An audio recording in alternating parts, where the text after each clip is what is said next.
Despite all of their destructive violence, despite the infighting, despite the fact that they're offing their own community, they're trying to bring it together to unify around fighting off black people, to unify around their core principle of anti-black racism. But we won't let that happen. The price of freedom is death. We're coming to get our check. Welcome, family. Welcome. Thank you all for being here. I'm your brother Afro. We have much to discuss. I appreciate y'all patience. Let me just start off with that. I appreciate y'all patience. Want to make sure everything's on the up and up. Y'all see the shirt? Y'all love the shirt. Y'all like the shirt. Okay. Want to make sure everything is on the up and up before we get started. So I want to thank you guys for being here with us this evening. We got a couple of things we got to discuss, a couple of things we got to get into. So we're going to get right started. Before we get into anything, just to protect the channel, because you know, they playing games. That's okay. That's expected. We've dealt with that. We are a team. We can do this again like we've always done. So we're going to just be a little bit more careful. And for now on, okay, until further notice, I take accountability for this. You know, I like to keep things kind of raw. I do. But you know, you have to adapt. I have to adapt. So I got to be a little bit more careful and codified with what I say. So if I'm, you know, coding my language up a little bit, you guys understand. Okay. So we just got to be, you know, we got to be adaptable. So just letting you guys know, because I know you guys be like, man, Afro normally don't say that. But, you know, letting you guys know so that way we can keep the movement. We can keep the moment, the momentum. All right. We are going to play, first off, before we get into anything, we're going to play the copyright disclaimer to establish to YouTube that everything we play thus forth is protected under the guise of fair use. All right. Everything we play is all fair use. All right. All credit goes to the creators of the content that we're going to bring up. As we're gone, as we're doing that, playing that, what I need for the family to do is to hit that like button, subscribe button, share button. Make sure that you guys are subscribed. Make sure that you guys have the like button hit and all of that stuff. And we'll be right back. Copyright disclaimer. Under Section 107 of the Copyright Act 1976, allowance is made for fair use for purposes such as criticism, comment, news reporting, teaching, scholarship, and research. Fair use is a use permitted by copyright statute that might otherwise be infringing. Nonprofit, educational, or personal use tips the balance in favor of fair use. All right. Here we go, y'all. Okay. So first thing I want to start off with, we all understand the situation that's happened recently with CK. I'm going to say the initial CK. I'm not going to say his name. It's not because, you know, the platform took down my damn video for no reason. It's not because of that. Okay, so we're not bullying anybody. We're just going to say CK. But after that situation, you think that they would be concerned about their own community. You think that, but apparently not. Especially considering this is the person who they suspect did the crime. This is the person that they got. This is their suspect. You think that being considered that they would be all like, you know what? This is our leader. This is our mentor. This is somebody that was beloved in our community. We need to take care of our own community. But no. They're all like, yeah, what them Negroes doing? That's what they're like. Okay. And there's been a lot of infighting as of late. They're going at each other. They're taking each other off. So what they're doing is they're like, okay, let's regroup, let's recenter, and let's focus on the big picture, which is attacking black people, attacking FBA. That's the big picture to them. That's their big picture. I want you guys to see this. Now, we already played the copyright stuff. Some of this stuff is going to be, y'all just going to, if y'all got some Tylenol or anything like that, if y'all got a bucket, y'all might have to throw up. It's just, you got to have a stomach to deal with some of this blasphemy. That somebody was coming into our church and they're black, and would they be eligible for membership in our church? Yes, they of course they would. They'd be eligible for membership in our church. The first thing I want to point out, do you see his haircut? That's the first thing I noticed. Do you see his haircut? Okay.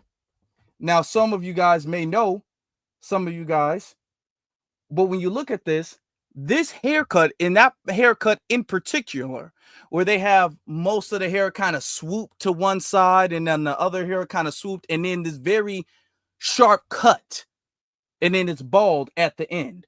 Okay. That haircut was very similar to the haircuts, very reminiscent to the haircuts of another group of people. I'm not going to say their name. Y'all can make whatever type of assumptions that y'all might say. I'm not saying he's one of them, but I'm saying that there's only really one group of people that rock that type of haircut, just to let you guys know, just letting y'all know. So, okay, just with that being said, let's continue. They of course they would. They'd be eligible for membership in our church. But would they be permitted to participate in, embody, and practice what I would call Black culture generally in our church? The answer is absolutely not. Why?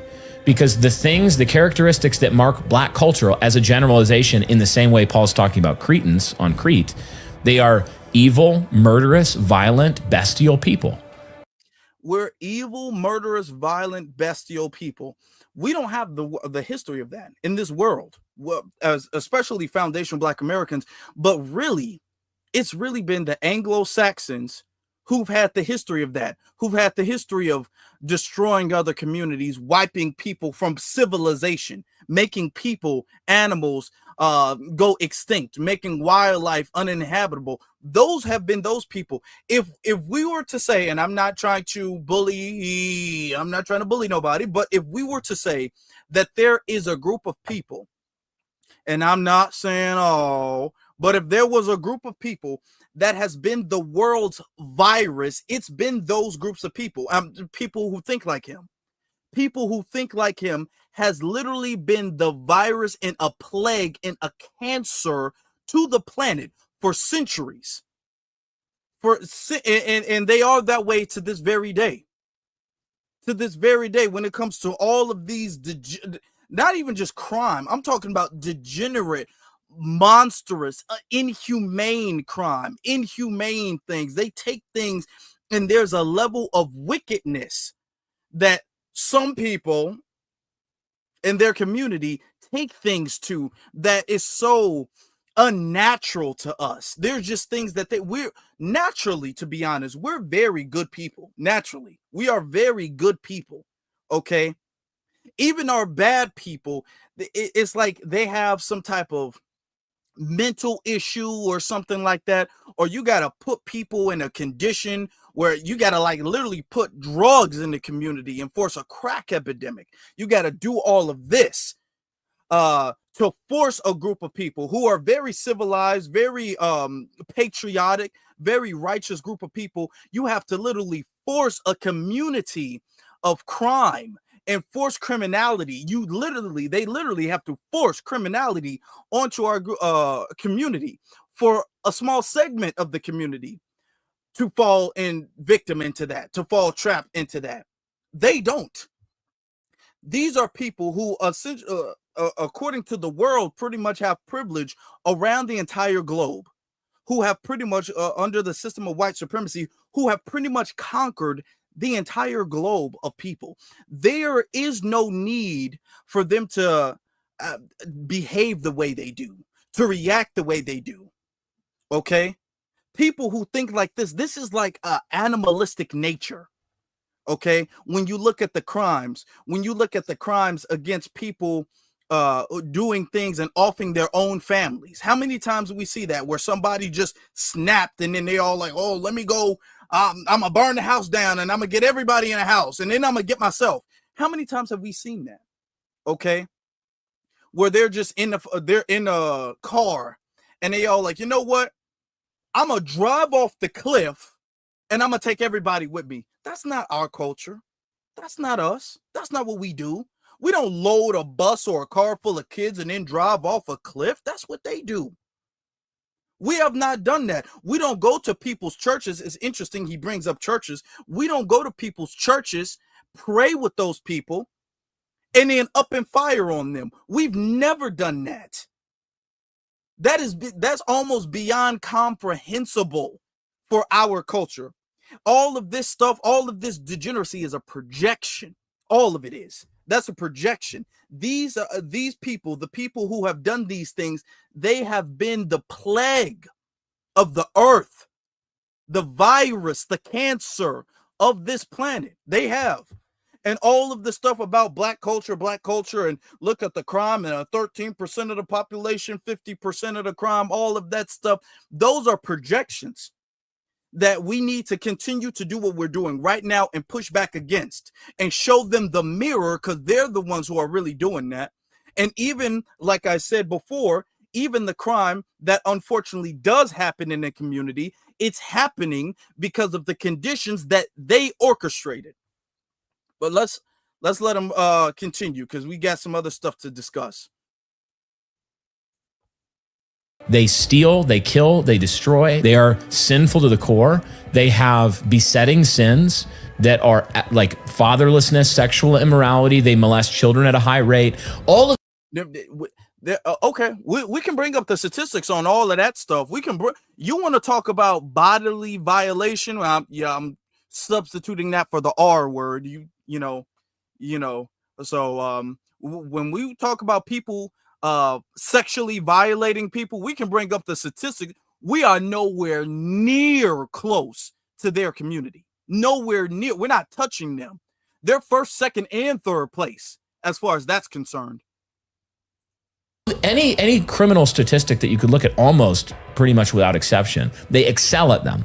Black culture. And it's even interesting. I mentioned it before, but like the black guy on TikTok, he was saying, he's like, y'all crazy. Like, you talking about this person like it's mental health. He said, that ain't no mental health. That's a demon. Yeah.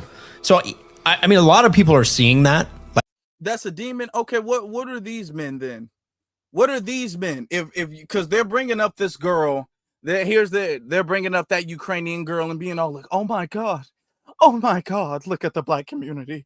Look at, and like I kept telling everybody when we discussed this before, they're trying to turn this guy into a proxy for the entire community. Now he represents every single black person. He's the problem with the black community, and we haven't done enough to prevent them. But what are they doing to prevent these people? Are these the people who should be allowed in your church? Church is very interesting because the man you see in the middle, Dylan Roof, he went to a church and committed his heinous act against humanity and racial terrorism, which is what they are, like I was saying before, and we should start calling them that, racial terrorist, white supremacist terrorist. He committed that in a church while they talking about how our culture should prevent us from being allowed in a church and welcomed in a church.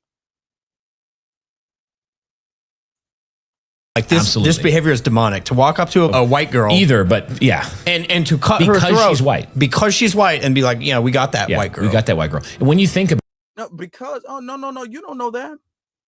You don't know that. He needs to be interrogated and found. You don't know. He might have thought she was something else. I don't know. He might not see race. We don't know. Y'all be claiming up and down that nobody sees race, that we live in a post-racial society. He might have been the person who don't. I'm going to be honest. I don't see race. Why do y'all make everything race? I don't see race in this situation. If it happened, it happened, but maybe it wasn't about race. Why do y'all keep bringing up race into everything? About it, you look at that culture and you say, what are the besetting sins and characteristics of it? And then you say, could somebody come into lawful church membership embodying that culture? No, they have to self-consciously repudiate that culture. Yeah, please. And all of this, notice that the same people were talking about black culture and black crime, same people talking about black culture and black crime, became a victim of his own culture and the crime within his own culture. Very interesting that they bring that up and work that. Shout out to Torian. I see you in the room, bro. Shout out to you. And shout out to everybody in here liking and making sure y'all hit that like button. Okay, let's hit that like button. We've been doing really good with the likes. So I'm very proud of you all. Thank you all. So we've been doing really good. So we talked about this guy, Stephen Coward. Oh, Crowder. Stephen Coward. So it just slips off. It rolls off the tongue. Stephen Coward. But he had something to say. So we're gonna play what he had to say, because what they're trying to do is re-galvanize, because they understand that the situation with CK threw a monkey wrench in the movement. So they're trying to re-galvanize and get the community re-obsessed with black folk. So we don't care about that white girl, not even from this country, who oppressed no one ever, because we've had to deal with a whole lot. So don't expect. All agree on that. Hold on a second. Say, I talked to 99.9% of black people about this story, about what transpired, and it's horrible. I think we all agree on that. Hold on a second. Pause. And he talked to 99.9% of total population black people? He's been very busy. Oh, I think he meant to say that 99% of the people he talks to are black. Oh, okay. Understood. wanted me to give a message. On behalf of 99.9% of black people, I'm here to talk to the white ignorants out there and let y'all know we are deeply uncaring. That is correct. We don't care, bruh. I'm sorry. We don't give not an ounce of caring about. Well, here's the thing. He may be an evil piece of shit, but he could be right. Maybe that's why no one did anything for 95 seconds. Well, he's not right, though. He talked to, what, 5 people? Yeah. Made it up. Makes this show in his bedroom. Sure. He's going to get clicks. He's going to get views. I can't say he's wrong right now because, I don't know the people he talked to, but he did say 99.5, and my God, that sounds authoritative. No, 99.9. Oh, geez. Get an admonishment going here. Yeah, get an admonishment. Because it'll just hit me right in the face. No, I deserve that admonishment. He has spoken with 99.9% of population black people. I'm holding until it goes away. And they are deeply uncaring. Let me guess. I haven't seen this clip. Okay, so do you still have it accessible? Yes. Okay, let me guess. Before he goes off, let me say something. The amazing Lucas. Now, Lucas, y'all know Lucas has said things about me on Twitter, online. I've said things about Lucas. I'm not no damn fan of Lucas. Lucas is not a fan of me, so we're not even gonna do that. Okay. The whole situation now, Lucas is about to bring some things up. The broken clocks are right twice a day. However, that was not the smartest way to handle that situation. It was not the smartest way to handle it by trolling. That's the thing. Everything's not a joke. Everything's not a troll. Everything's not satire. Okay.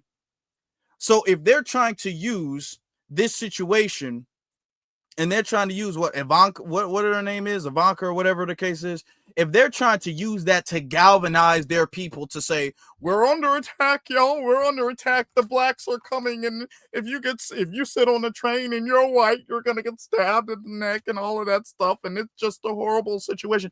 If they're trying to use this situation, which allegedly really don't know what happened like that, but okay, we don't know what happened because the video is kind of just like, and the facts are kind of just like, But if they're trying to do that, what I'm saying is, and we're going to get back to it, but what I'm saying is, let's take the situation very seriously. Because if they're trying to galvanize their people to say, guys, you as a white person, you're under attack by some crazy black person. And then you send up there making a video like, yeah, we don't care, bro. She did. Like, if you do that, that just like Steven is using, he's using what you're saying, and he's going to weaponize what you're saying to say, well, oh, don't you see? This is how the community feels about the situation. They're mocking the death of this poor white woman. Can you believe the degeneracy from that community? Can you believe it? They're weaponizing that, and you thinking that you're trolling or making them upset, that's adding fuel to the fire. All right. So I wouldn't have handled it that way. And I'm not siding with Steven on anything, but I'm just saying that I wouldn't have handled it that way. But we're gonna continue. I haven't seen the rest of this clip, but if he goes on to explain why, it's either because you were uncaring about insert George Floyd, insert whatever false martyr, false prophet here, or we are uncaring because we have had to insert a list of grievances here that, even though he'll say he's not, justifies murder and crime, right? Let me guess. That's why they don't care, because they've had to live, he's going to say, because we've had to live under the thumb of white oppression, so we don't care about that white girl, not even from this country, who oppressed no one ever, because we've had to deal with a whole lot. So don't expect us to care when you have treated us so badly, even though the black community is 12 times more likely to kill white people than vice versa. We're 12 times more, and Stephen says that. That's not true. It's not true. He can't substantiate that at all, because there is no evidence to substantiate that. The only evidence that we have actually counters that, shows the opposite, proves the opposite. When you look at hate crimes, most of the people is of his community that does the hate crimes, and most of the people who are victims are our community. Okay, yet we're the ones who attack his community by what he says 12 times. We are 12 times more likely to have a fatal incident, a fatal attack on his community, even though they are over 60% of the hate crime perpetrators, and we are 60%. Well, they're more than 60% of the hate crime perpetrators, but we're more than 60%. We make up more than 60% of the hate crime victims. Explain to me how in one world those two things can exist at the same time. Can somebody please explain that to me?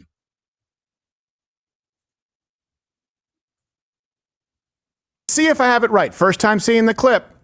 What happened to this girl? And he does this to make it seem like his predictions are so accurate. Well, I have not seen the clip before. This is my real take. This is my real reaction on seeing the clip. He's seen this clip before. All of this is my first time seeing it. And them and all of these conservatives act like that's their real reaction. This is not their real reaction.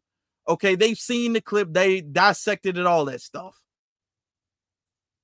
Just lie. Train. And let me tell you why, okay? So I know some of y'all are spitting out the raisins in your potato salad. Let me tell you why. Because I'm old enough to remember a man named Jordan Neely, okay, who was on the train and who was wrongfully taken from this planet. And then he was not only seen as not guilty, but he goes on in an interview to say that he would do it again. On top of that, he got a meeting with the president and the vice president. That's correct. His only accomplishment for meeting the president of the United States was that he took the life of a black man, an innocent black man on the train. Damn. In this country, that was celebrated. That was approved, okay? That was applauded by this country. I just wanted to let you know. I haven't come across not one black victim that this country has seen as a black victim. How about for, shits and giggles, we go...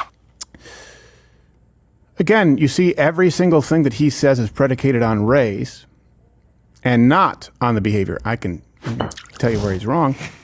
George Floyd, gold casket. Country was burned down because everyone supported that black victim. There aren't enough black people to burn down the... First off, the country was not burned down. Every time they say that, so America was destroyed. They'll be like, yeah, okay, like every single city in America was destroyed. No. Okay, some of the cities in America were destroyed. Yes, absolutely. Which ones? There was nothing destroyed. Black people did not destroy America. We did not do any of that stuff. We didn't do none of the that. Yeah, there were some buildings that were maybe, broken into, looted, all that stuff. Maybe. And some of the stuff. Most of that stuff wasn't even us doing it.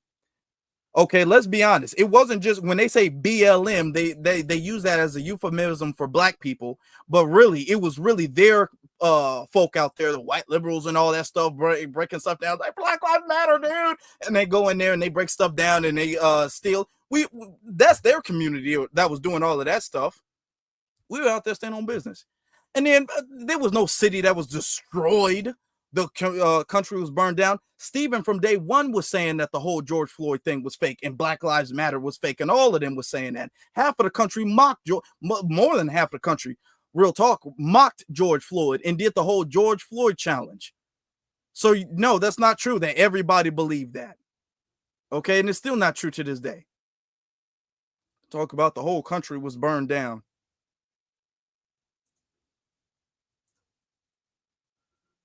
These locales who understand that.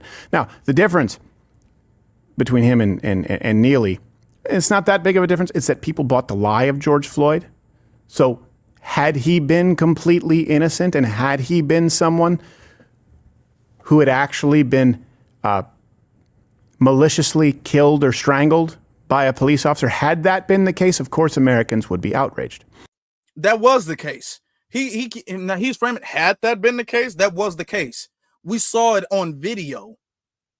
I want you guys to understand, these people, their first language you would think would be English, but their first language is actually lying. That's their first language. Their first language is just being deceitful and lying. Now, in comparison to what people found out pretty quickly with Jordan Neely and Daniel Penny, it's the behavior. It's the man who was harassing, acting insane on a subway car and scaring people and making threats. You know. No, nobody can frame the threats he was making. No, he was harassing. Who was he harassing when he was talking to himself? He was harassing nobody. He wasn't saying anything to nobody. He wasn't doing anything to nobody, which is why Daniel Penny was able to sneak up behind him and strangle him. He had to sneak up behind somebody and strangle him. Now, listen to what he has to say after that in regards to Daniel Penny and Jordan Neely. Other Black and Hispanic people on the subway. And so Americans tired of living under, you say living under the oppression of white people. Those people on that subway, who some of whom were Black, are tired of living. They were tired of living under the oppression of unfettered crime in their cities. And so people were happy to see a young man with no malice try and do something about it. Jordan, people, he made it, the way he's framing this, y'all, the way he's framing this situation, you think that Jordan Neely was out there sticking everybody up. You think that Jordan Neely had everybody on the ground and he had a damn pistol in his hand and said, put the money in the bag, put the money in the bag. And then here comes this heroic man who courageously jumps on him and he puts him in a lock and he holds him down. And unfortunately, he just passed away. The way he's framing it, that's what happened. Okay, Jordan Neely was going back and forth talking about how he was hungry, and that just triggered him to Daniel Penny to ambush him. That's what happened. And this is why we got to keep telling the truth, because they're so long they'll keep lying and lying and lying. It will have people confused about what really happened. There was no threat being made because you can't name a person he was threatening. Who was he threatening? The train? This homeless, hungry, starving man was threatening the whole train of people? Yeah, he was. How? He had a coat. He took it off. So, I mean, I thought I was going to die. So, like, you see that when you actually break it down and scrutinize it, it makes no logical sense. But let them tell it. He had this remote and was going to blow the train up. Let him tell it. Okay, he had a damn vest on of C4 and it was going to blow the train up. And then Daniel Penny had to come and say today. Let him tell it.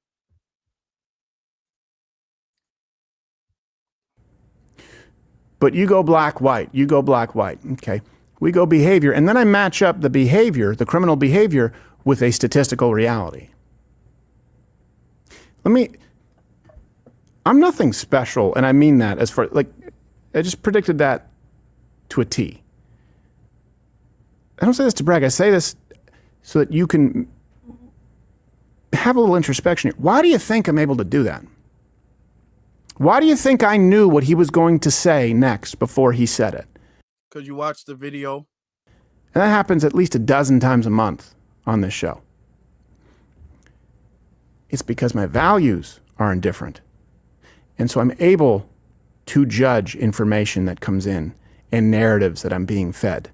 I'm able to cross-reference them with values and realize that there's a pattern of being sold a false bill of goods. Once you notice those patterns, it's pretty easy to see that pattern occurring again. I'm not a wizard. I know that the only way a black talking head, who by the way is filled to the brim with actual racism, actual vitriolic race-based hatred, I'm able to know that the only way he could possibly justify being uncaring of an innocent white young woman is because something was done wrong at some point in time to someone who looked like me. There is no other case that he could possibly make. And the fact that there is anyone out there in the United States of America who couldn't predict the exact same thing is a failure. It's a failure on our society, and it's a failure from our media.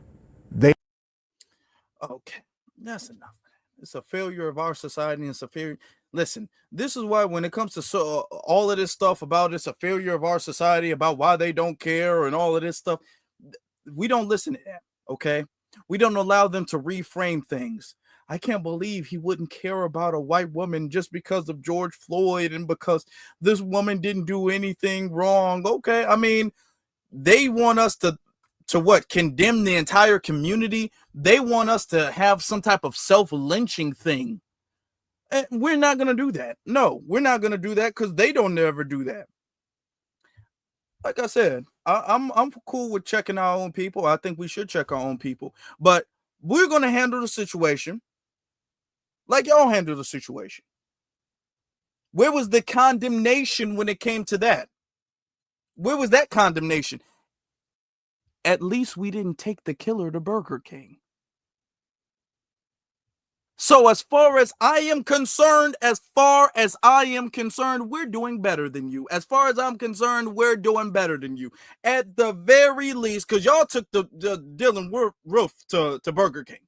We ain't take no damn killer or nobody to Burger King. So as far as I'm concerned, we already up on y'all when it comes to the whole morality thing. That's the way it is. Okay. So you sitting up there, well, what's the community doing? What is the community not doing? We're not sitting up there giving people millions of dollars in donations and all that. We're not doing none of that. Y'all doing that. There's people who harm children and y'all giving them millions of dollars and stuff like that, buying them Burger King. We ain't doing none of that. So as far as I'm concerned, y'all don't have the position to wag your finger at nobody. We ain't take nobody to Burger King, not McDonald's, not Wendy's, not Taco Bell, not Popeyes, not nothing. We ain't take nobody nowhere. Not no White Castles, not no Chick-fil-A. We ain't take nobody nowhere. All right. We ain't bought nobody no lunch. Y'all be buying people lunch after they commit their crimes against black people. So as far as I'm concerned, y'all sitting up there, y'all don't got no right to criticize nobody.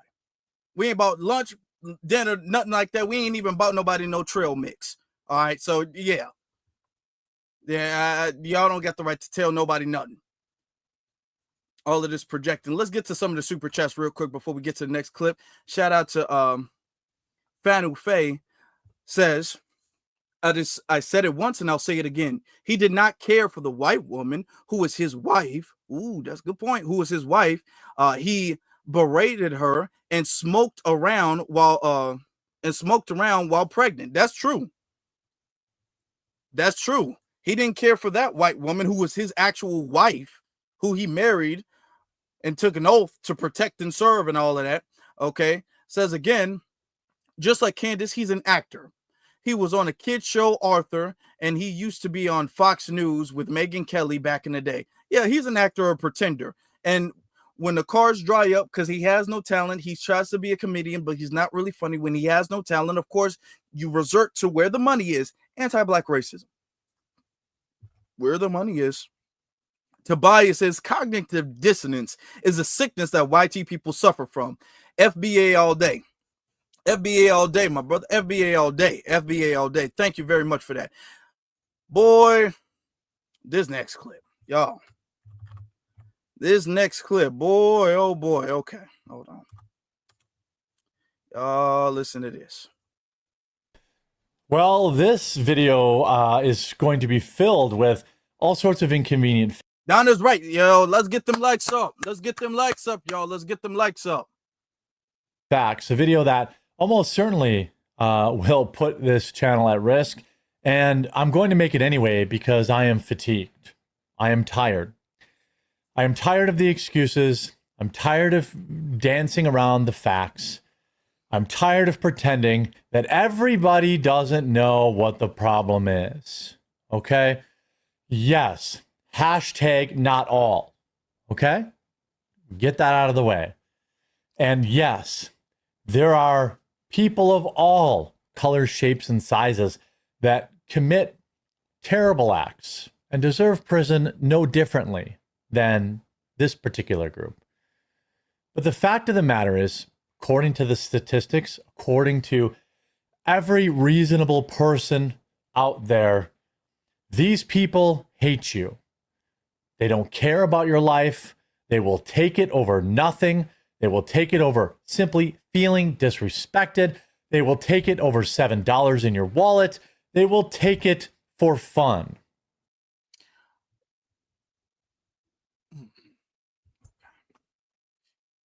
It's talking about us. Talking about us. We don't care about nobody. And we'll take somebody's life over $7 in your wallet. And we'll take it for fun. Yo. Can you okay. Can I ask a question? Why did this white man take the life of this white man? Why did can somebody explain that to me? Because we be out here just taking lives for no reason. So I guess they have a reason. So can somebody please explain to me what the reason is for this? Can somebody explain that to me real quick? Just real quick. See, they're trying to galvanize around attacking black people. Black people will take lives for no reason. Y'all just had a big memorial over white on white crime. Y'all literally are really trying to refocus the society and refocus the narrative on this perceived black on black crime. And y'all sitting up there, y'all biggest spokesman on black crime was taken out by one of your own. Don't y'all think that y'all got some don't y'all think y'all got some issues y'all need to settle real quick? Don't y'all think y'all got some things y'all need to focus on at least right now? Y'all don't have like a community thing that y'all need to before y'all attack us. I mean, I understand you getting back to it, but y'all didn't even get that straight first. Y'all didn't even get that straight. Let me ask y'all that. Come on now. And then correct me if I'm wrong. Family, because y'all smart. We all smart. Correct me if I'm wrong. The day that this happened, wasn't there another school shooting on the same day? Was there not another school shooting on the same day? There was this massive white on white crime at a Utah white university. And you talking about how we just do stuff just for the hell of it, and we just take people's lives just for the hell of it, and y'all got school shootings every other week. Okay. Boy. Yeah, it happened the same day. Yes, it did. But yet their obsession with us in this perceived black on black crime lie that they keep trying to push is the only thing they can think about. It is a group of people that is continually protected by their own. Young, male, black offenders. Arguably super predators, representing about 5% of the entire United States population, yet representing the overwhelming majority of crimes in which people's lives are extinguished.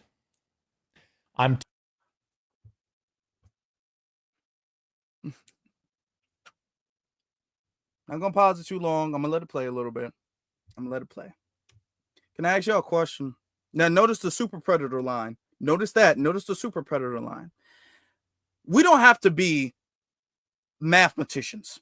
We don't have to know about rocket science. I'm gonna admit I don't know nothing about rocket science. Well, not nothing about rocket science, but I'm not no rocket scientist. not that. But I just don't understand. It's just, and I want us to have a moment where we really think about this and really ponder on this. Is it possible? I just want to ask the question if it's possible. Is it possible that 5% of a population, 5% of the population, that means the rest of the population is 95%, 5% of the population commit over 50%? Because in order for it to be a majority, it has to be over 50. 5% of the population commit over 50% of the homicides. Is that possible? I say yes or no. I want us to think about that. Is that possible? Is it a possibility? Is it something that is even remotely possible? It's so impossible. It's cartoonish. It's beyond cartoonish. You wouldn't even put that in a serious cartoon. You would have to put that in a comedy. That's how laughable that data is. That's how laughable that is. That's not even remotely physically possible in this reality or any other reality. Tired of pretending like this community isn't out of control.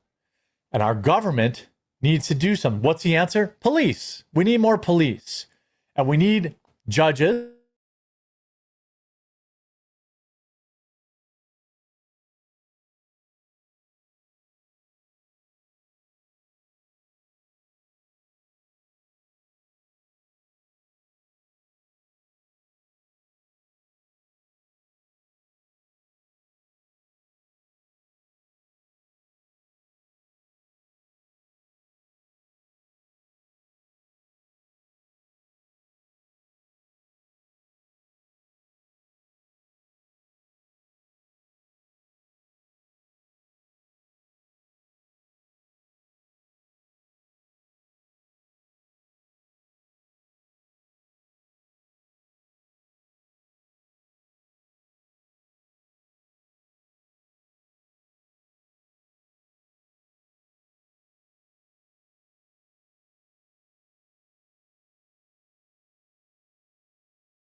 Okay.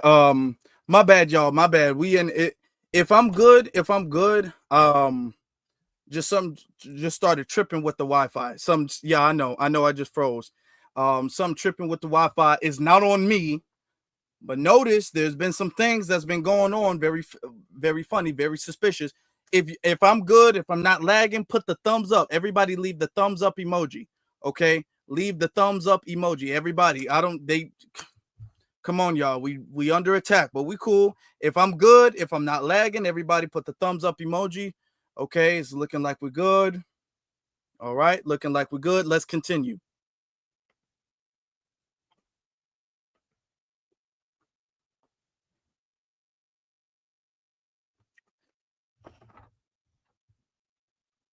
Hold on. Oh, hold on.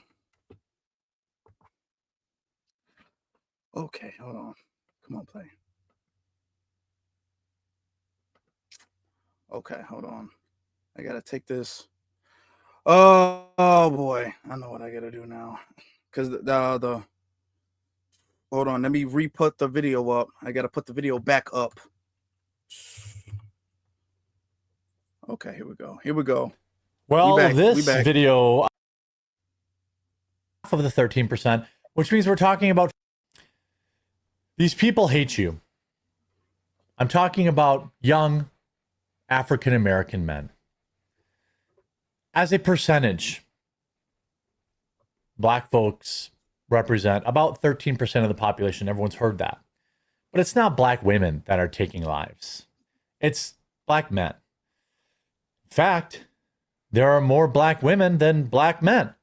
So with 48% to 53%, I think we can safely say they represent less than half of the 13%, which means we're talking about 5 to 6% of the entire population committing the overwhelming majority of crimes in which lives are lost, the overwhelming majority of crimes in which great bodily harm are done.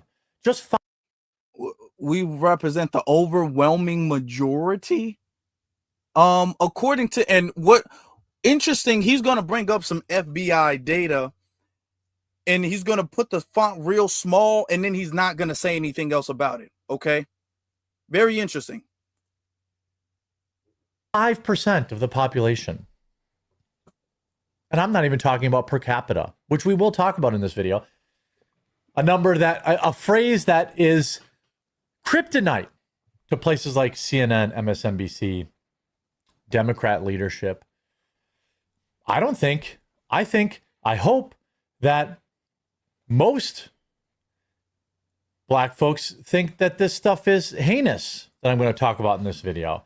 But the fact of the matter is a lot of them don't.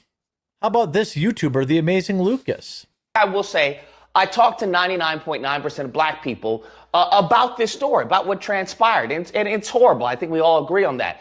And they wanted me to give a message. And on behalf of 99.9% of black people, I'm here to talk to the white ignorants out there and let y'all know we are deeply uncaring. That is correct. We don't care, bruh. I'm sorry. We don't give not an ounce of caring about what happened to this girl on the train. I will. 100% true. I never doubted that. I didn't doubt that for a second. I know you don't care. Because you post memes, you're posting memes about it. Haha, we're even for George now. Yeah, drug addicts taking a speedball and overdosing is the same as some young girl sitting on a train minding her own business. That's the same thing. Okay, and this is what I'm saying. Lucas, that was a bad look. And and here's the thing. I get you trying to be very dramatic. I suppose. I suppose we can call it being dramatic.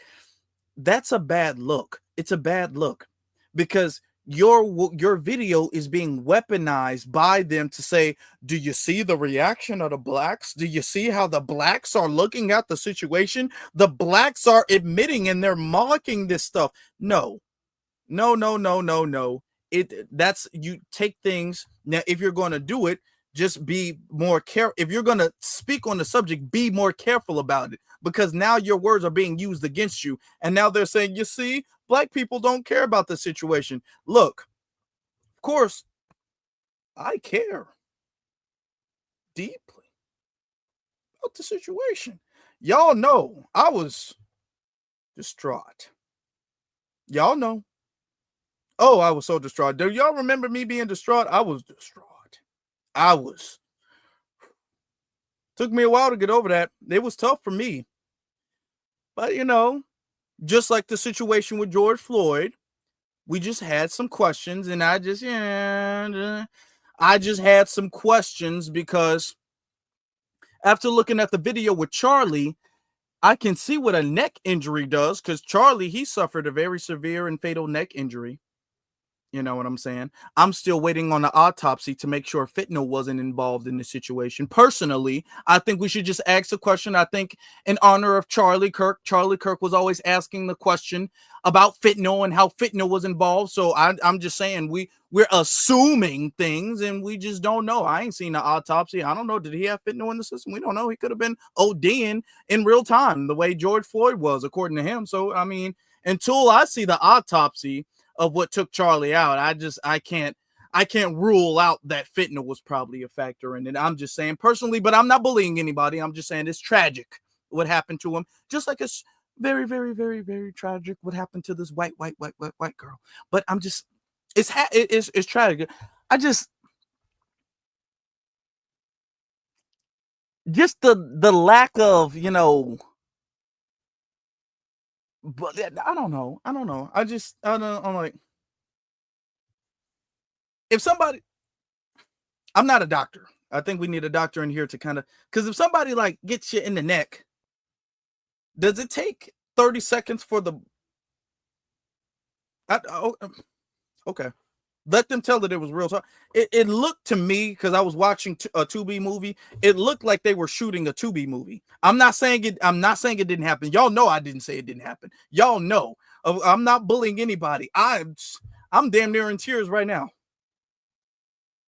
I'm distraught. Y'all know how I am when I'm distraught. I'm probably not going to be able to sleep after this. Probably.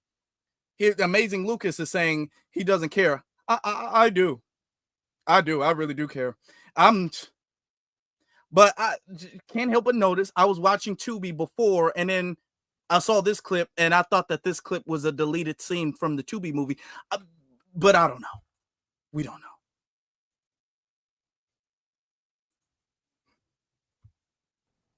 Everybody knows it's the same thing. Our own government is lying to us about this group of people. The only data I can find is from 2019. And in this video, by the way, I am calling on, unequivocally, Kash Patel and Dan Bongino to not only update the crime statistics by race, but to fix a very clear systemic issue of purposely miscategorizing criminals. Here's the thing. Let me give you guys my theory, because the statistic that they bring up this chart from 2019. They bring this up, the crime statistics by race from 2019, and they haven't posted one like this since 2019. And the reason why, there's a couple of reasons, but one of the reasons why I think, I'm not going to say I know for a fact, but one of the reasons why I think they've done that is because, let's be honest, that's inaccurate data. It's inaccurate because the FBI have already admitted that they get their information voluntarily. So when they post the arrest records, their arrests can be very skewed based off of the police departments voluntarily giving them information on the arrest. We know that to be a fact. We know this to be a fact. So if that's the case, why would the FBI waste their time in creating a whole data sheet and a whole table that breaks down the race, breaks down the victim, breaks down the arrest record? If you're going off of an arrest record, which is not a mandatory thing to report, it's only a skewed thing to report. So all of the information is flawed. Your source of information is a flawed source of information. So what sense does it make for you to keep trying to do that when you can't force anybody to report to the FBI about the arrest? Plus, arrests don't mean convictions. So this whole table is a flawed table. Now, the suspected white supremacists use this table as a fact, as if arrests mean conviction and arrests mean guilty, even though we know it does not. We know it does not. But let's be honest, if I was the FBI director, I wouldn't do that. And I think, here's what I really think. I want y'all to lock in with me on this. I really think that they really don't want to do it because it would make them look bad. Because let's be honest, that's that reason A, that's like a surface level reason. Reason B, let's get like under. Let's kind of get a little deep. I think the FBI is deliberately not pointing out the race and not putting out another chart like this chart. I think the FBI is deliberately not doing that to protect their community, okay? To protect the dominant society. I think, because let's be honest, the FBI has never been our friends. The FBI has never been allies to foundational Black Americans. If the FBI had information that would make our community look bad, they would point that out. They will put that out. The FBI is not our friends. We know about Fred Hampton. We know about COINTELPRO. We know about all of this stuff. So it's not like the FBI is doing that to protect us. Okay? If we really get real deep with it, I don't think the FBI is doing that to protect us. I think they're doing that to protect them. Because when you actually look at the crimes, let's look at the one right under the manslaughter and murder one. Let's look at the second one, the one that starts with R. And then look at how many of them represent, of their community, of the dominant society, represent the R, the violation crime. I think it's even way more than that. I think that's maybe about a third. Real talk. It's probably about 2 or 3 times as many as we see right there. And I think the situation has only gotten worse. It's only gotten worse. That's what from I allege, allegedly, of course, allegedly. I think the data and the statistics is way worse when it comes to all demographics of crime. If we're going to be honest, we've seen them crash out in recent time that we have not seen in decades publicly. Okay. So I think the FBI is holding that information because that's going to make their community look way worse. Okay. And they're only allowing the 2019 statistic to stay up because that number makes us look bad. So they all like, okay, we'll keep the one table that makes the black community look bad. But if we show any other year, then we're going to show a different number and that's going to make it look bad on them. So I think the FBI is allegedly protecting their community. All right. To be honest. So they don't know they're really getting protected. That's what I theorize, not a conspiracy, but that's what I theorize. To take it to a deeper level, beyond the surface level of it. Now, this is interesting. He brings up these arrests, and these arrests are not of Anglo-Saxons, but they're documented, or not arrests, but these, I guess, prisoners are documented as white folk, but they're not. Everybody knows it's the same thing. Our own government is lying to us about this group of people. The only data I can find is from 2019. And in this video, by the way, I am calling on, unequivocally, Kash Patel and Dan Bongino to not only update the crime statistics by race, but to fix a very clear systemic issue of purposely miscategorizing criminals. Bet you didn't know this was happening. So first of all, Kash Patel, Dan Bongino, by the end of the month, I want updated crime statistics by race. I believe it is far worse than anyone could have imagined. Yeah, it might look bad on you. Be careful what you wish for, fat boy. I'm not saying he's fat because he's fat. That's a nickname. YouTube. The damage inflicted on other people by young black men is far worse than you could have imagined. We already know you're 30 times more likely to be attacked by a black man. We already know that. We already know that they represent, 6% of the population, but over 50% of the life-taking crimes. We know that. That's not up for debate. But how much worse do you think it is? Here is just a smattering of mugshots of people who are obviously not white, but all in the prison system as white. Imagine how bad it really is. Thomas Willie Lee, white. Lauby Innocent, white. Jimmy Lee Clark, white. Brian L. Lampkin, white. And the prison system is white. Here's another 30 of them. There are probably thousands of people in the prison system listed as white. Why do you think that is? Do you think that's just a simple clerical error? No, it's not. They're purposely entered in the system incorrectly to skew the crime numbers because they are far worse than anyone could imagine. First off, I don't think that most of this stuff is real. That's not real. I don't think that most of this stuff is real.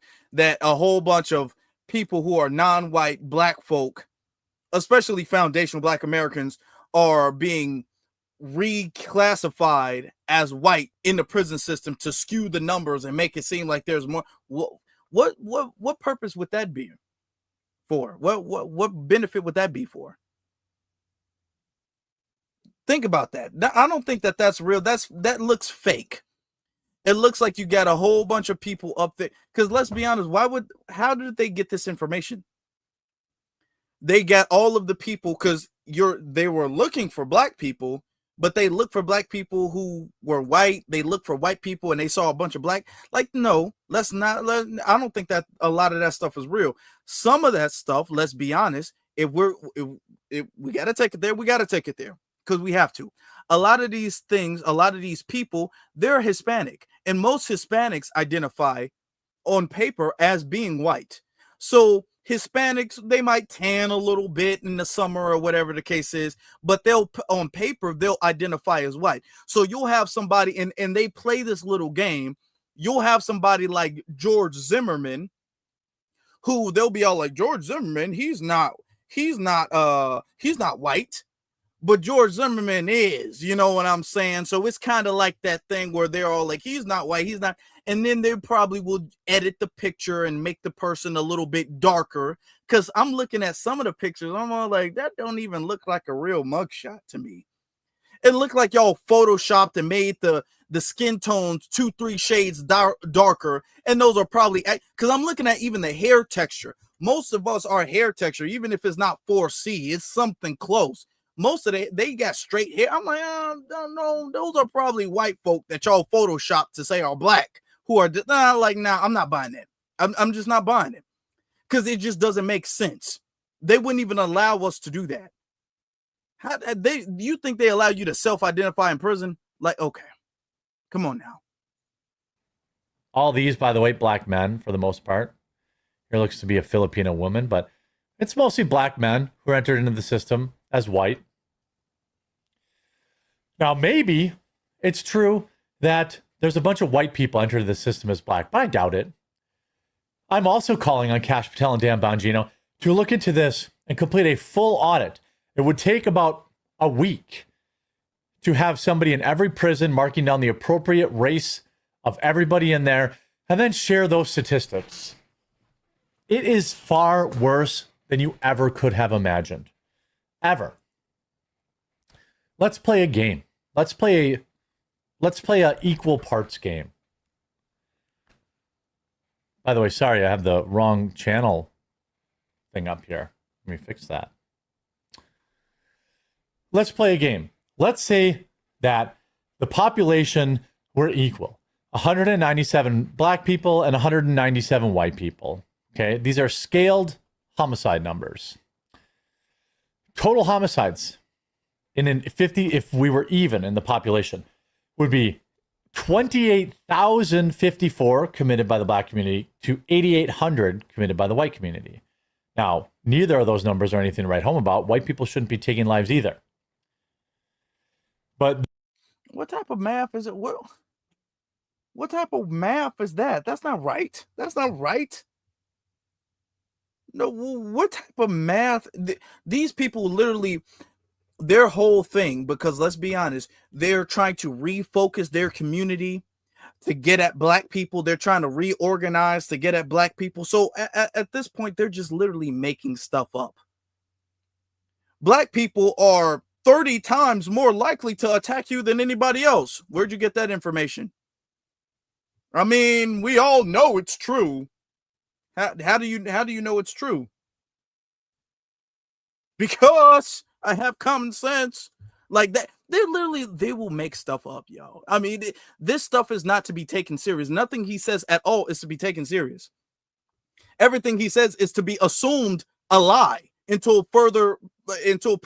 If he says today is Tuesday, even if it was Tuesday, you got to double check to see if today is Tuesday, because everything he says is a lie until proven to be true. Everything.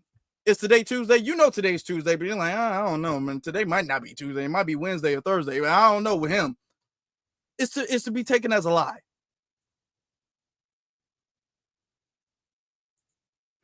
this shows that they are roughly 4 times more likely to take a life. Hello. You know what's funny? That's the same thing he was saying. Oh, wait, yeah, well, he was saying that, but he was rudely interrupted as he was talking about how we were more likely to commit crimes and gang violence and all of this mass shooting and mass harming and all of this stuff. But he was interrupted by one of his own brethren. So, you know, I guess we'll never know. I guess we'll never know. They're trying to re-galvanize everybody. That's enough of that plus size male. Nobody's bullying. He's a plus size individual.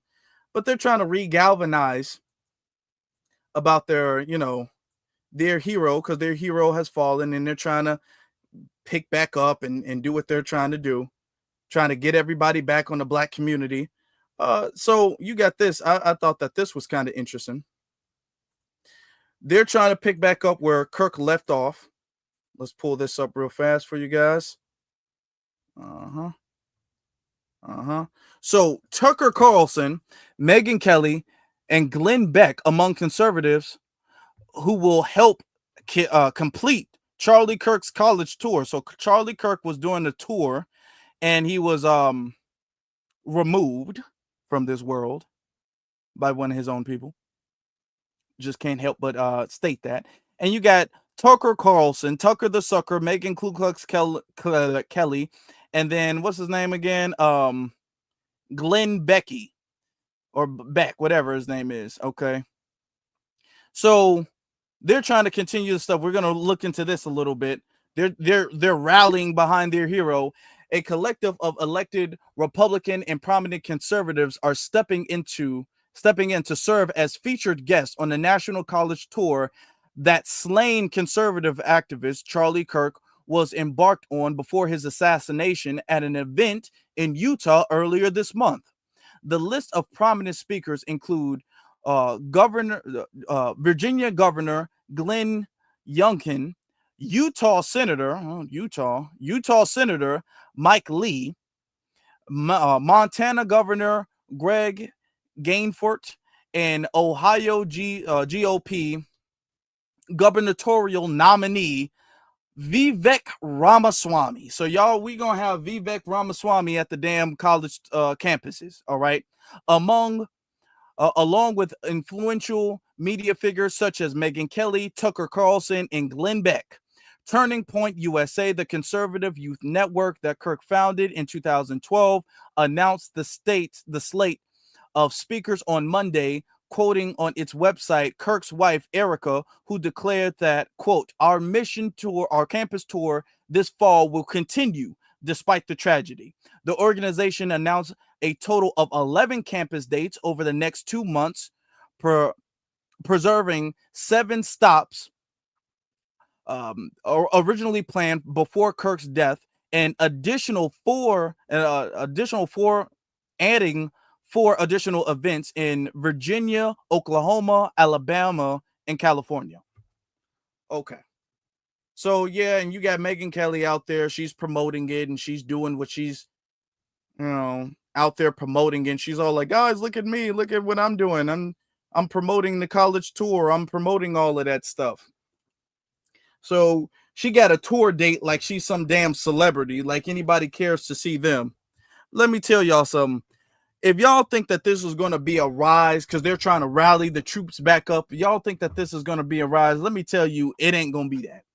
It's not going to be that at all.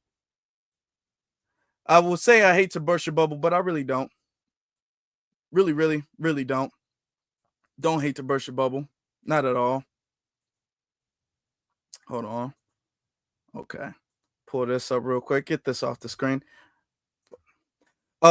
Speaking of college universities and college tours and all that stuff, you had some suspected white supremacists come to a college, HBCU, to antagonize a bunch of black students and to really set the groundwork for a suspected attack and an ambush at the HBCUs.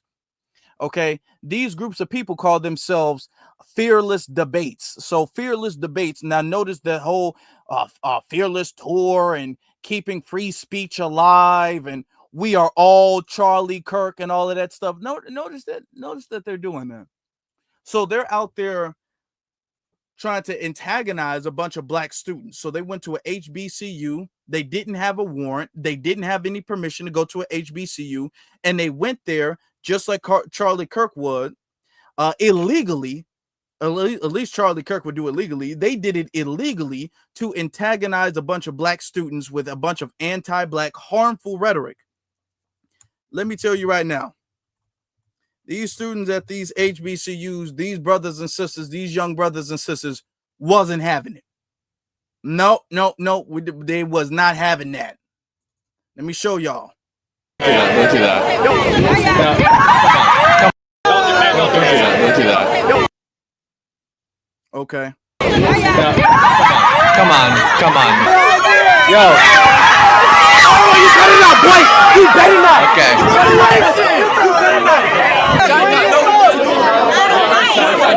Bring the sign back.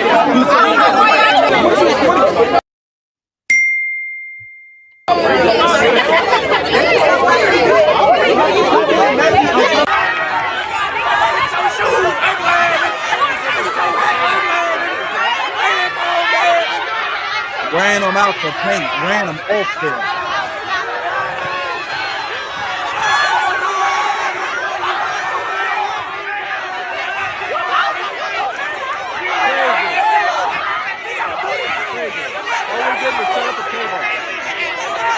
We're gonna do like a little end live pre-game or post-game situation here. We have 500 people watching. We've got 500 right here watching. Look. Whoa. This is insane. What the heck? Yeah, look, they got them out. First off, can we give a round of applause real quick? Let's give a round of applause to these students. Let's give a good round of applause to those students who did what they had to do and defended themselves. They had no permission to be there. Okay, the campus actually made a statement saying that they had no permission to be there. They had no permission to be there, and there was no reason for them to be there, with the exception of trying to antagonize black students and really to test the temperature. All right, because this happens right after a week of schools being shut down under attacks, threats being made towards HBCUs, and now you have suspected racist Charlie Kirk wannabes invading HBCUs, trying to antagonize black students with harmful anti-black rhetoric. And this anti-black rhetoric is not up for debate. Some things they are like, well, you could just debate with your words. No, certain things you should not debate with your words. Certain things are there just so they can set the precedent that black people are really other than, and black people are kind of less than human, which is what they were trying to do. Black people are undeserving, which is what Charlie Kirk was trying to do, which is what they're trying to do with their tour, which is why the suspected white supremacists that went to the HBCU in Tennessee, which is what they tried to do. So I got done. I'm gonna play it some more, but I want us to put a good round of applause. Let's put the round of applause. Let's give these black brothers and sisters their applause real quick for running these suspected white supremacists out of their territory, because this is their territory, okay, which they have no permission to be. And these brothers and sisters practice their First Amendment right, that they didn't approve of that. And better than that, they also protected the campus, because you don't know what these people would do. You don't know what these people are capable of. I mean, you saw what happened at an all-white campus with Charlie Kirk. You don't know what these people would do. So these people who don't want the situation with Charlie to happen to them, these people protected themselves, the students, and the campus. So shout out to them. Oh my gosh. Hey, you're pretty close. Yeah. Well, I think the Fearless tour definitely made an impact. Yeah. Oh, whoa. Did somebody just throw something in our car? Arrest. They just tried to hit the car. My gosh. I think Horace is still out there trying to make sure the car is safe. Thank you guys. Appreciate it. Thank you, officers. Wow. Hey! Yeah, they threw a drink up top. Oh my gosh, they threw a drink up top. Yeah, we got this all live. I'm posting this directly after so everyone can see exactly what happened. Shit. Now, I'm gonna play another video from another angle, but let me add this real fast. Let me just add this real quick. The police are escorting them off the premises. Fine, cool. You don't want an incident to pop off. At these situations, there can be an incident that pops off. But let me ask you a question. Why were they even allowed to be there? The police who are escorting them and making sure that they're protected and standing there as protectors of the suspected supremacists, these suspected racist bigots, okay? They're protecting them from the black students, but they didn't have the same type of protection of the black students from them. The black students, it's their campus. They're the ones who need to be protected, not these suspected white supremacists who are not even students at this university, who did not have permission to be there. Those are not the ones who need to be protected, but those are the ones you are seeing being protected. I find that very disturbing. That's very disturbing. And I'm going to be honest, the campus needs to be held accountable for that.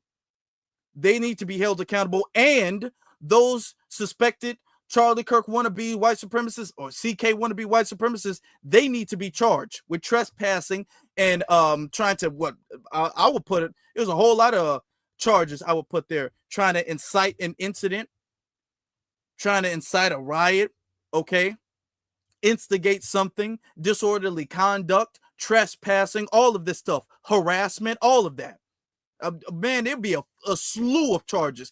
And this is where HBCUs, all of the AKAs and alumni, y'all like to party and dance. This is where, and I'm talking about the older ones who be with their rings and they little organizations and stuff like that. This is where they need to be stepping in, because these are children, all right, who are in school, who are trying to get an education.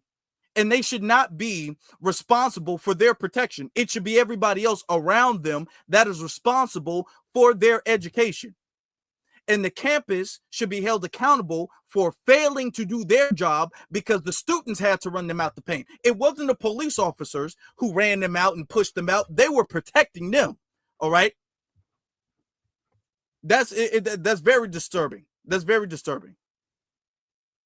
Let me show y'all another angle real quick.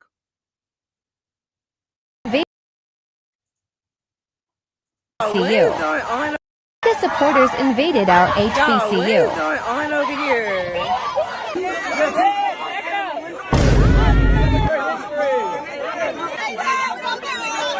You called the East primitive, but what? We created y'all knowledge.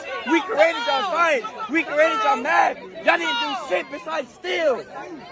Y'all didn't do anything to your You guys didn't make shit. You guys touch children. You guys fuck. Showing them the door. We walking them to the door, y'all. I don't even know how they got on campus. We gonna figure that out, but I don't know. They need to get like a trespass, like penalty or something, because sending them off. Tell him it's that boy. He thought he was gonna come up like Charlie. Yes. Yes. Yes. Yes. Say good job, TSU. Good job. Shout out to my good. Look, and another, first off, shout out to those students. Let me give them another round of applause real quick. Shout out to those students standing on their school, protecting themselves. Yeah, and some people are like, well, why? They could have just debated. No, I'm saying no. All of that debating and even entertaining that, we got to stop that. And I'm glad that our youth is not even entertaining that anymore. There are certain things that are just dangerous to entertain. It's dangerous to entertain the fact that Black life is debatable.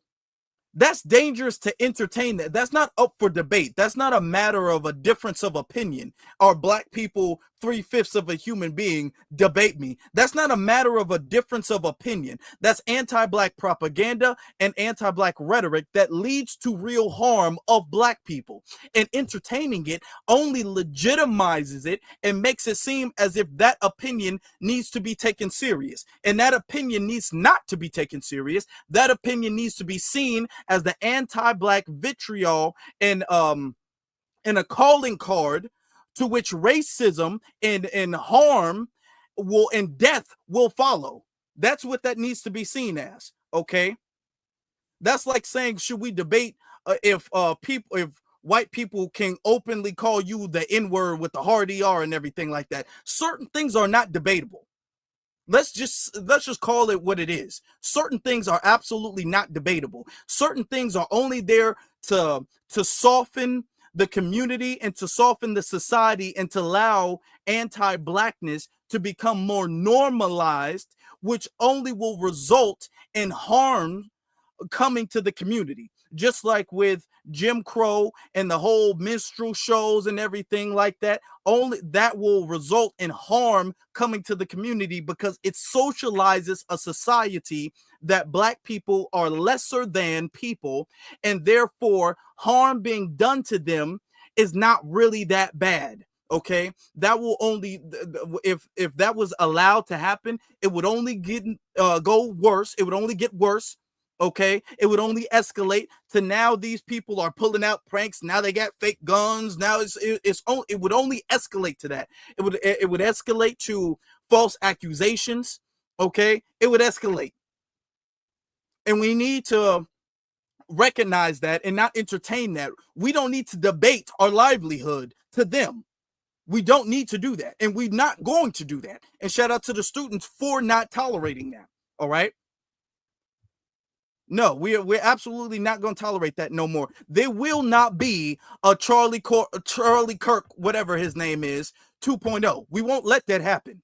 Okay, we won't let y'all get viral clips off of rage baiting black folk no more. We ain't no more rage baiting no more because we're not even entertaining that. We running y'all out the paint. Y'all here. Y'all not supposed to be. Y'all better be glad nothing happened. Okay, because in a situation like that, it would be very easy. It would only take one person to just push somebody a little bit and the whole thing just fall apart.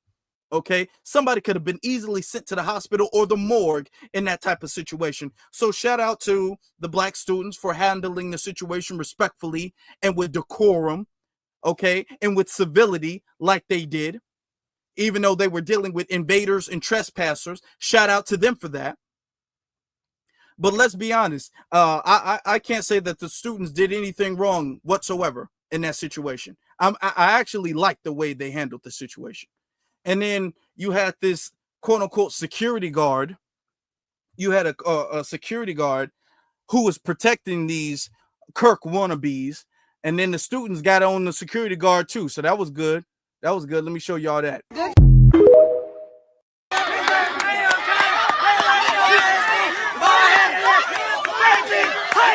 Now, a lot of people questioning his lineage, and I think it's good that we question that. A lot of people questioning that. Yeah, we definitely should be questioning his lineage.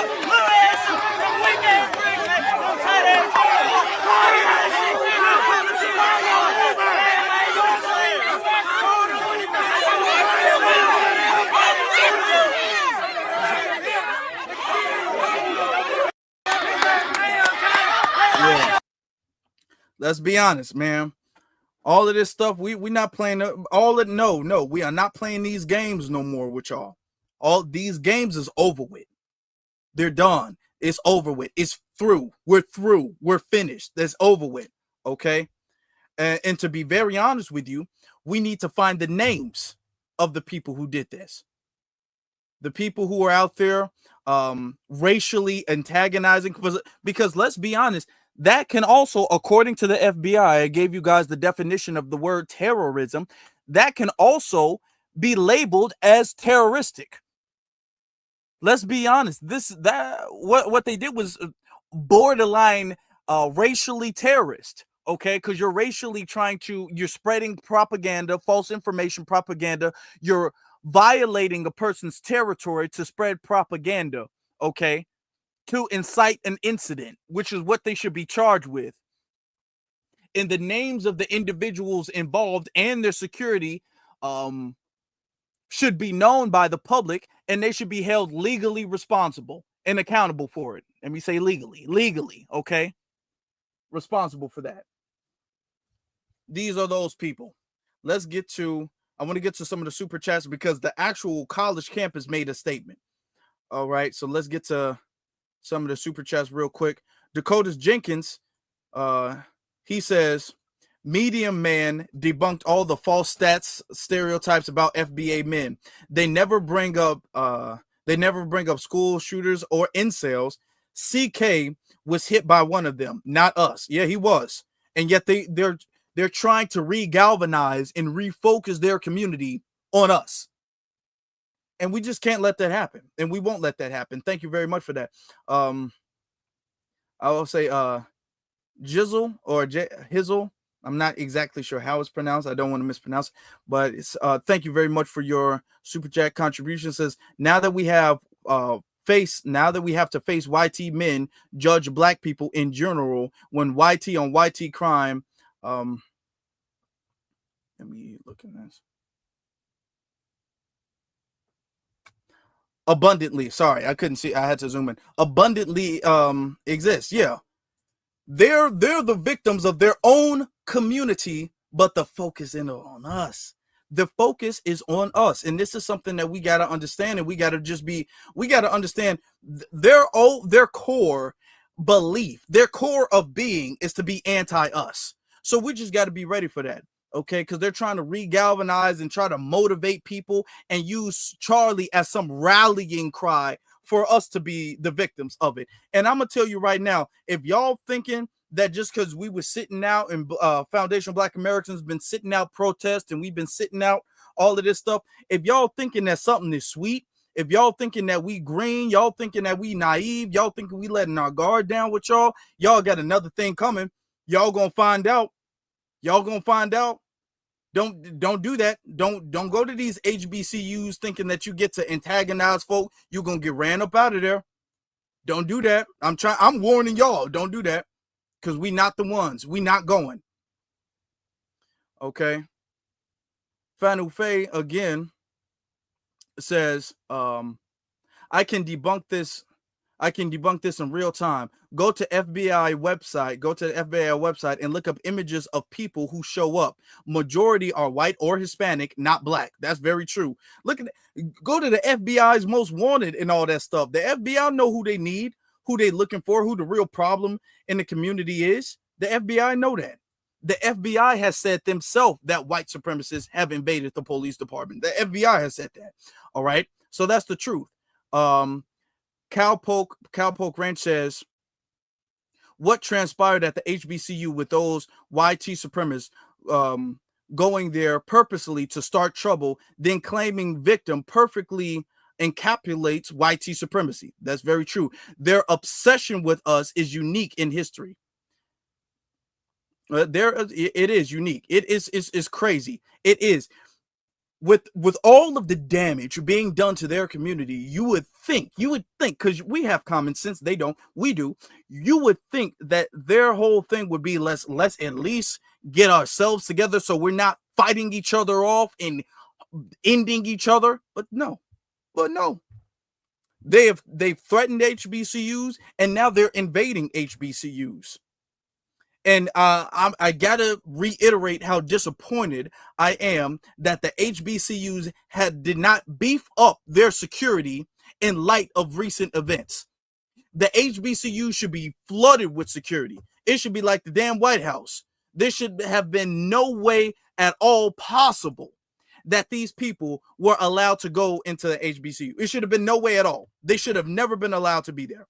Okay. And the second they were seen, okay, because they had to walk with tables and all of this stuff. The second that they were seen setting up tables, the police should have escorted them out the building. It shouldn't even have been the students doing that. Okay. So I just got to reiterate how the HBCUs are not doing what they're supposed to be doing, and they need to be held accountable as well too. All right. Spice Radio says one of their YT children take out dozens of students per year in school pews. So we can never catch up to their crime. Never. And see, you got to think about that. That's only one arrest. They'll take out a dozen, if not more, and now only make up one arrest. So in the community, it will put in one arrest. But the thing is that look how much one arrest is done. Now, put this in perspective.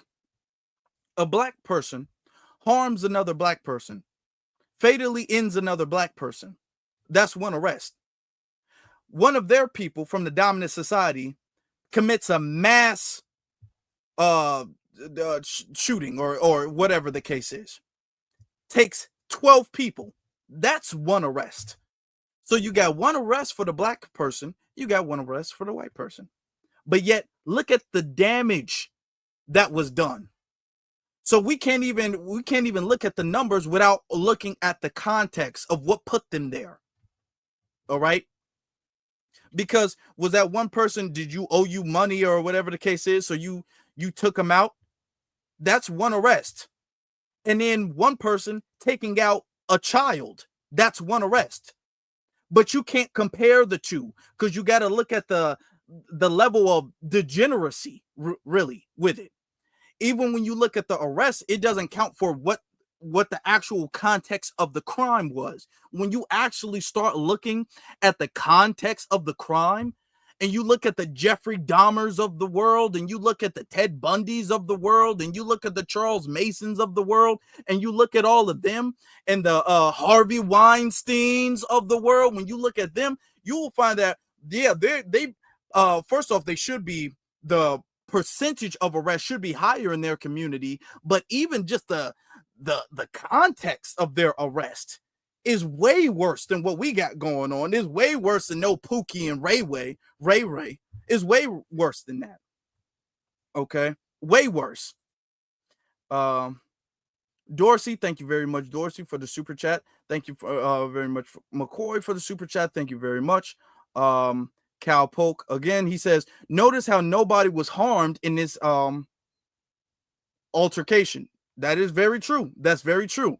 Almost seems it's safer for everybody, including YT races around us, than YT schools. Very true. For the people who say, black people are so violent, you went there to cause an incident, to rile people up, to antagonize people, and to victimize people, and you left unscathed. Nobody touched you. That's very telling. And I gotta just tip my hat again to them and say how proud I am of how those students stood on their business. Shout out to Vicky. Thank you very much for the super sticker. And Dorsey, thank you very much for the super sticker. Thank you very much. Let me get to the Cash Apps as well, too. And then I want to show you guys. Shout out to Latrivia for the Cash App. Thank you very much for that. And Henry for the Cash App. Thank you very much for that. I want to show you guys what the school had said. Let me pull that up real fast, because the school had actually made a statement condemning the actions. Hold on, let me see something. Okay, here it is. Pull this up. All right, are y'all hitting that like button? I hope you guys are hitting that like button. Let's hit that like button, y'all. So this is what they had to say about it. This as big as possible. Texas State University. Texas State University statement on unauthorized, keyword unauthorized, they had no permission to be there, they were not supposed to be there, campus activity. Today, a group of individuals unaffiliated with Texas State University appeared on campus without proper notice. Okay? They were trespassing, which means they should be charged. So the police actually shouldn't have let them go. They actually should have been arrested on the spot. Real talk. All right, but let's continue. It says, in accordance with the university policy, any demonstration or protest activity requires advance approval and permitting. It continues to say, campus police and staff responded promptly. Well, I didn't see that. That's not what the video was showing. It looked like the damn students had to be the police in that situation. I said Texas is Tennessee. My fault. It's Tennessee. I'm saying Texas is Tennessee. Thank you. In the chat room, it's Tennessee State. I keep saying Texas. My fault. It's not Texas. It's Tennessee. Okay. But yeah, they didn't respond properly. They didn't respond properly to that situation. They didn't respond properly. It was the students who had to be the police. It was the students who had to be the police in that situation and deal with the situation themselves. They had to do that. So you talk about the police staff. All I saw from the police staff was them protecting and escorting them out the premises unharmed. They should have, at the very least, at the very, very least, gotten their information, and then they should have questioned them. They should have gotten their information, their license plate. There should have been something done where they were at least questioned. But no, they weren't doing that. So I'm not going to give credit to the campus police or the staff, because it seemed like the students had to take it upon themselves, and they had to take the initiatives to get rid of the invaders. So they said they were escorted from the university grounds without incident at all times. Tennessee State University students conducted themselves in a professional and respectful manner. You know what? Yes, they did. Let me give you another applause. Let's give them another. They did. Okay. And I love the way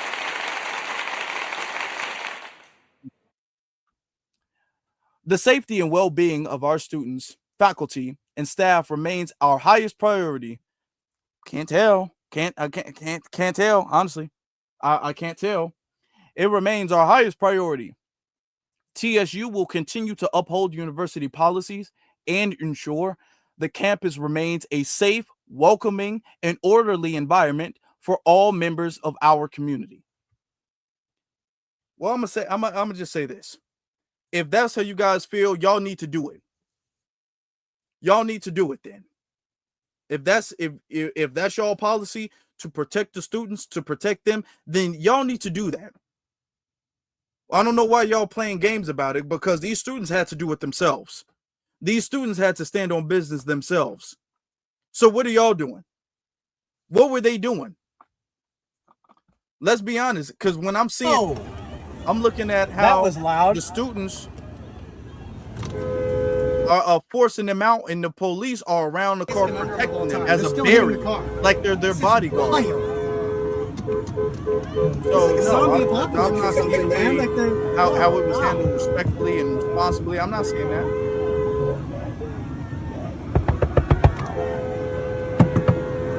And I think it was smart that the students, now people are like, why didn't they let them leave? Well, no, the students were just emphasizing their disapproval. And I think that the students were practicing their First Amendment right. Don't y'all say that's what Charlie Kirk wanted, everybody to practice their First Amendment right? Well, okay, then. The students were practicing their First Amendment right to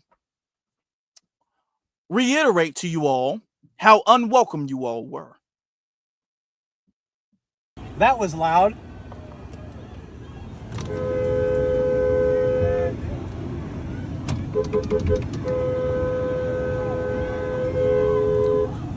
She's gonna do this the whole way out of here. Oh, here we go. And then you have one sister who was in the car, and she was slowing down, making it hard for them to leave. And I think she was doing that so they can really get the point that they weren't welcome there. We don't know why she was doing that. She could have been doing that because her car maybe had an issue, but I think, she had a right to drive at whatever speed limit she wanted to drive in. That's her right. She is her car. She can drive whatever speed she wanted to drive in. And she was doing that. So I think that these suspected white supremacists can get the message, because the police ain't going to give it to them. So I think that she wanted the students to get the message that they weren't welcome there. And I think that these students are geniuses, because they pretty well accomplished their assignment. They understood the assignment and they accomplished it beautifully. David, just go straight. They do not debate with their ideas, guys. They just, whoa. Yeah, we're gone now. We are gone now. All right. We're gone now. We're gone now. Man, whatever, man. Whatever, man. Shout out to Doris. She says, FBI crime table 43. Look it up. It is the truth about crime by race in America. That's like I said, honestly, the FBI is protecting them. These are the monsters who do crime like this. Those are the monsters. Those are the people. Shout out to Darlene. Those are the people who commit all this crime. Those are the people who commit the crime, not us, not our children. Now notice, now if it was them, black students who went to PWI to antagonize the students, to do any of that stuff, they wouldn't have left unscathed. They would have been arrested. They probably would have been beat up or even worse. But they went to a HBCU and nobody was even harmed. And that further goes to prove that we don't resort to violence unless people force us to. Even our youth doesn't resort to violence. Even when provoked, we don't resort to violence because we're just that civil of a people. We're just that civil of a people. But family, they're trying, but they're failing. Y'all can y'all thinking that y'all gonna bring back the energy of Charlie. Y'all thinking that y'all gonna do that, but y'all got another thing coming. They came in smiling and they left crying in fear. Okay. They ran home to change their pants because I'm pretty sure it had pee in them. I'm pretty sure they was all scared and they're like, police, protect me, protect me. And the thing is that they think that they're so brave, they're so this, they're so that, but they're not. They're not brave. They're not courageous people. They need the police to protect them. They need security. They need all of that because they're weak. They're cowardly. They're cowardly individuals. Let me tell you one thing right now. As Foundation Black Americans from every age, from our elders all the way down to our youth, we not playing no games with y'all no more. We are not entertaining no Charlie Kirk. We are not allowing there to be a Charlie Kirk 2.0. We're not allowing mini Charlies. We're not allowing that. Y'all can, and we're civil about it, and we'll handle things legally. We're not resorting to violence. I don't want anybody to resort to violence. You guys know this channel doesn't promote violence. You all know that, and we don't promote us doing anything illegal. But they were doing things illegally. Okay? They were doing things illegally. And y'all better be glad that y'all left unscathed. Because when you trespass to try to antagonize and start an incident, people can assume that they need to defend themselves. And if the assumption was by the students that they needed to defend themselves, I could see that. I could definitely see. So y'all better be glad that these students had the decorum that they did, because y'all might run to a student who doesn't. Y'all better be very, very glad, because y'all might run into the wrong one who doesn't want to debate y'all or who doesn't want to tell y'all to go away. Y'all might run into the wrong one who sees y'all as the threat that you guys are and handles the situation accordingly. That's all I'm going to say. That's all I'm going to say. Family, we had a really good one tonight. Thank you, guys. We had a really good one. Filled with FBA energy. I need you guys to hit that like button. I need you guys to make sure y'all hit that like button. I need you guys to make sure y'all hit that subscribe button. Make sure that you guys are subscribed and hit the notification bell to make sure that you guys always get the notifications every time we go live, every time we post, every time we launch anything. We got some great stuff coming up. You know, they've been messing with us, but you know what I'm saying? That's not going to stop anything, no matter how many people are here, no matter how many people have to listen on the playback, no matter how many people listen at all. We're always going to be here. We're always going to do what we got to do, because this is bigger than us. This is bigger than the channel, or this is bigger than me. This is bigger than the channel. This is about all of us. This is about from the oldest to the elders and all the way down to the children at the HBCUs. This is about everybody together. So thank you guys very much for that. Once again, salute to those students in Tennessee. Salute to Tennessee. Love Tennessee. Okay. And salute to the students at the HBCUs. And I hope all HBCUs carry that energy. And I'm giving a special notice that HBCUs, y'all need to stand on business and not have the students be the damn avengers and defending y'all. Y'all need to be the ones doing that. So shout out to the students, and then shame on the HBCU faculty for not stepping up the way they should. Okay. But we all we got, but that's fine, because we all we need. Even our children know that. Our own babies know that we all we need. And we saw them stick together. We saw them protect each other. So shout out to that. With that being said, family, that will conclude this evening's live stream. I appreciate you guys for liking and being here and watching it and listening and all of that good stuff. Thank you all very much. You all have a good night. Y'all stay blessed.